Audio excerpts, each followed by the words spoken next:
must gain control. No kidding. Hey guys, welcome back. Well, of course, day 3 of my 20-day Star Wars marathon. And today I'm going to be watching the major tearjerker, Revenge of the Sith.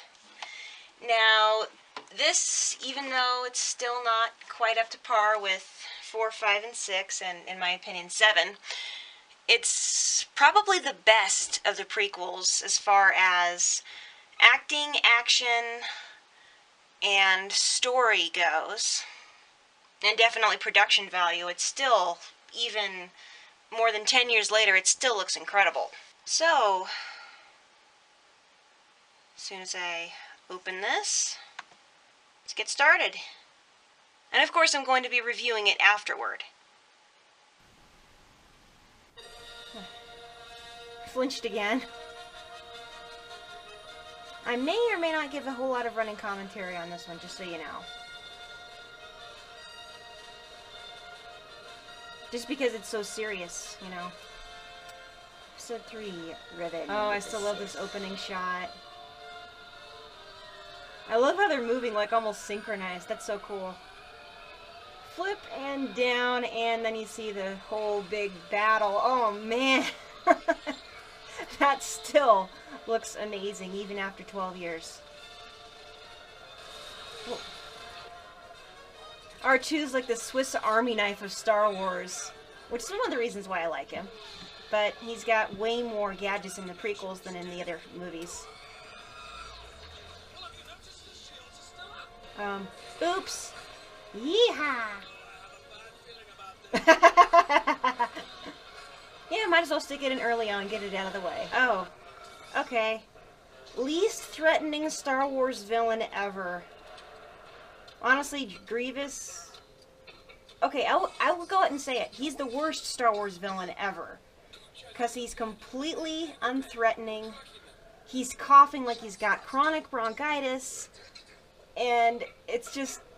No, he's... He's a pathetic villain. Couldn't you sense your own... Can't you sense you're an apprentice?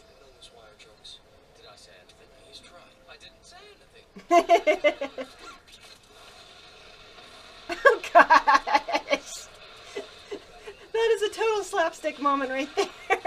He covers them in oil and then sets them on fire. This is a much better duel than episode 2, though. Ah, nuts, you went and got him mad. The crazy thing is that Hayden Christensen was really that fast with the lightsaber. They need to get him and Ewan McGregor back on a stage and see how much they remember. Oh. Unhand me. That's not what I meant! Okay. Obi-Wan's worst line... right here. The scriptwriter wasn't? Oh, I sure hope nobody was in that tower.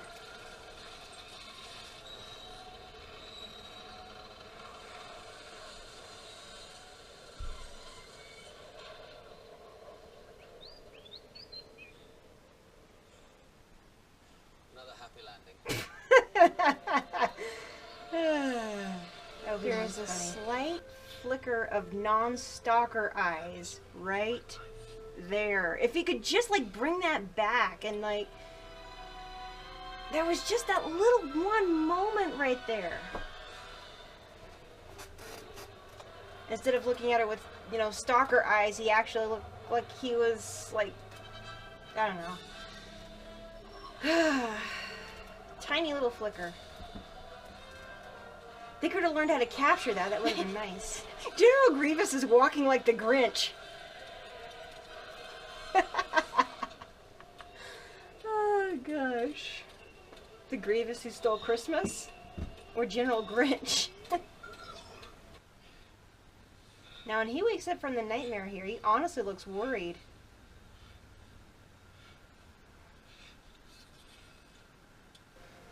Once, back when I was taking the communication class, It was a dream.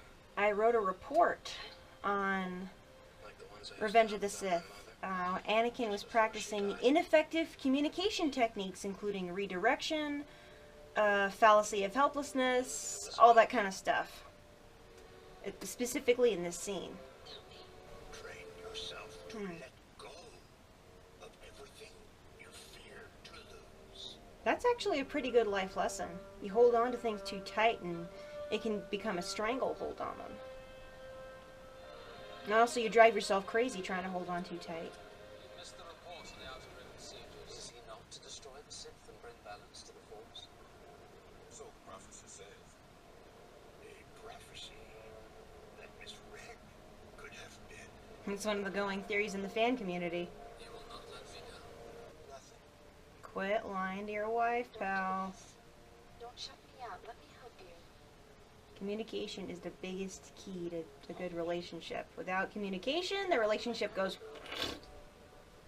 So long ago when there was nothing but our love. Now she's just trying to distract him. No plotting, no war. The Republic. Or democracy, for that matter. Ian McDermott has said that this is his favorite scene that he's played. It's just, you know, the puppet master pulling the strings, reeling him in until he's hooked. Biggest lie in history. So many people are listening to that these days. Good is not a point of view. Good is good and bad is bad. And you cannot try and cherry pick what is what. And that's all there is to it. That's why I get upset when people start talking about gray Jedi. Of Jedi to have any abilities some consider to be unnatural. Including the resurrection of Darth Maul, as one of my subscribers pointed out. Ugh. That's unnatural already. That last part was lost on Anakin. All he heard was what he wanted to hear, right here. Look. Is it possible to learn this power? Not from a Jedi. Oh, darn it. He's got the hook in his mouth. Give a little tug, boom. Got Anakin hooked. Oh, it sucks. Hey, my favorite animal in the prequels, Boga! I totally want a bearded dragon someday. If it's a girl, I'm naming her Boga.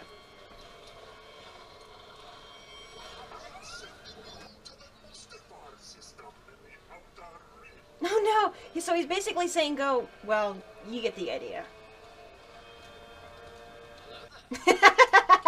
I love Obi-Wan. Let's see, how are my plans for galaxy-wide domination going? Chancellor, learn to know the dark side of the Force, and you will be able to save your wife from certain death. People have theorized that the way he knew that was that he planted those nightmares in Anakin's head. Duh? I know what's been troubling you. Listen to me. And this, kids, is why you don't kick a motorcycle. Ow! Break your shin or something. Ooh, yikes! Oh, apparently he's flammable. What does he drink anyway? Like kerosene? Ew.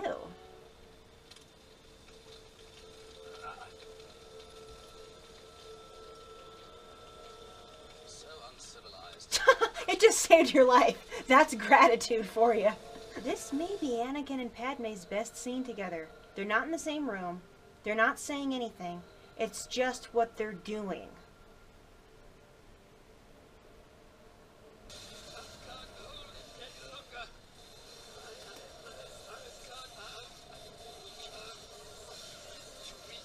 Too weak. While sending out Sith lightning.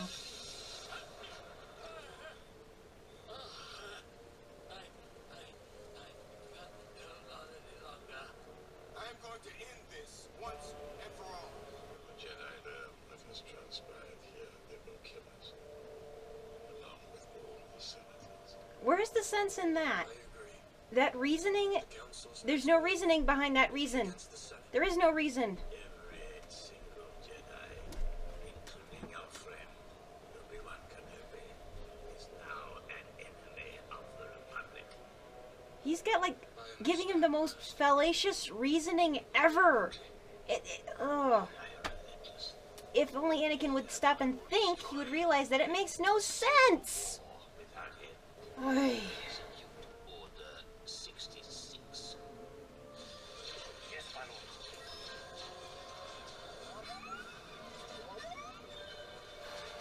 Where's Rebel Cootie? Which fan?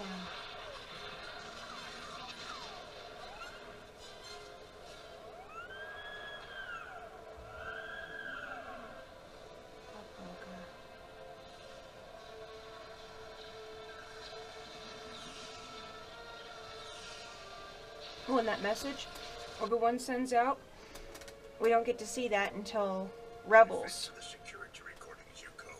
Only being magnified. Okay. Any woman who is 7 months pregnant, like Padme is supposed to be, will tell you that running like that is impossible. Only a Sith deals in absolutes. I will do what I must. You will try.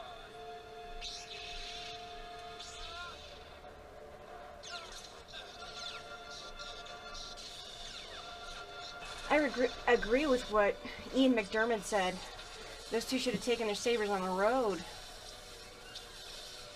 Dang, that's incredible. All those weeks of rehearsing.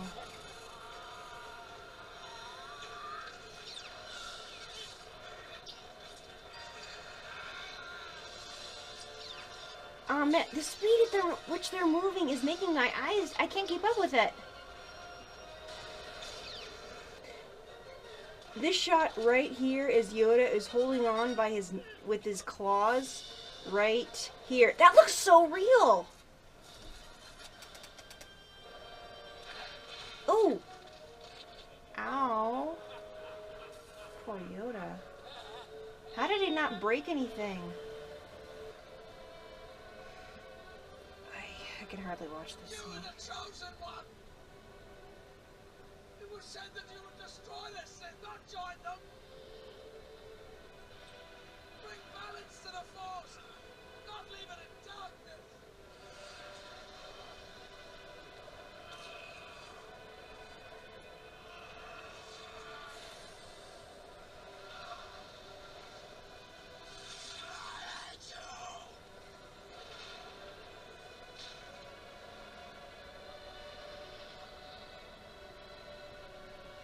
You were my brother, Anakin! I loved you!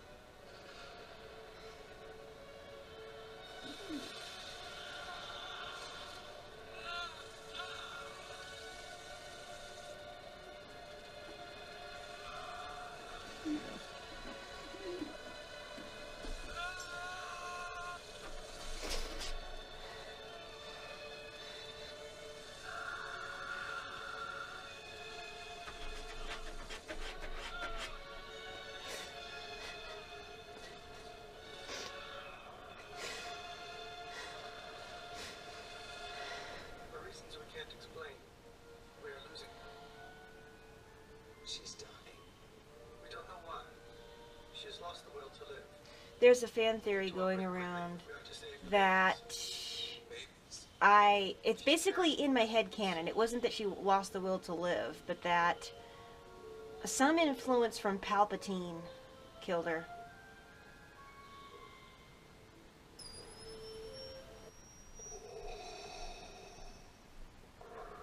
Oh man, that is so creepy.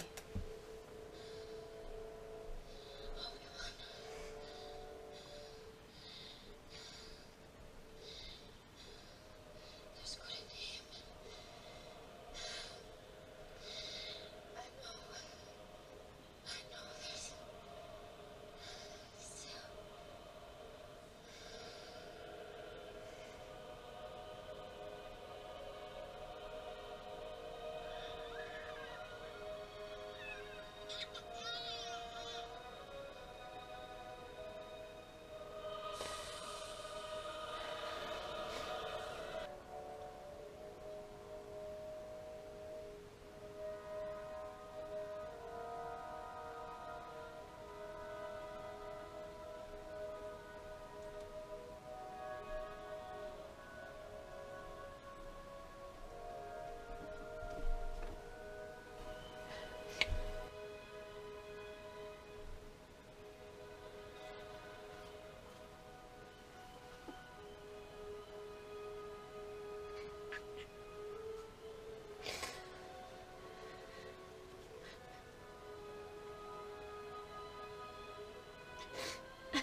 sunset. That's perfect.